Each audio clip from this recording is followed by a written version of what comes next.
If your car has a push start button and you start it like this, you are damaging your car every single day, without knowing it, and no mechanic will ever warn you about this. Let me tell you something shocking. When you start your car like this, your engine wakes up before your car is ready. Your fuel pump, your sensors, your ECU, your throttle body, they don't get proper preparation time, and over months and years this causes rough cold starts, sensor confusion, reduced fuel economy, and expensive electrical issues later.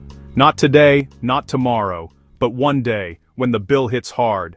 Right now, my engine is completely off. Let me show you the correct procedure, the way engineers designed it. Wake the car, press the push start button once, no clutch, no brake. This activates accessory mode, radio, system checks, basic power.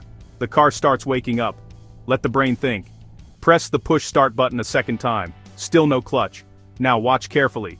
The fuel pump primes. The dashboard lights up. The MID comes alive. Every sensor runs its self-check.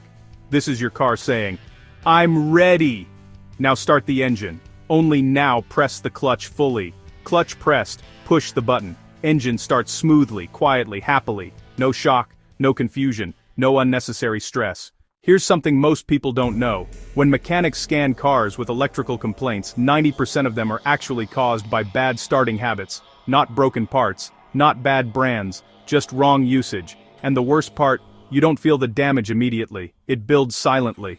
You'll never see this explained clearly in ads. Dealerships don't teach you this. Why? Because repairs make money. Good habits don't. So, remember this simple rule: button once, wake the car, button twice, prepare the system, clutch and button, start the engine. That's it. Do this every day, and your car will last longer, run smoother, and save you money.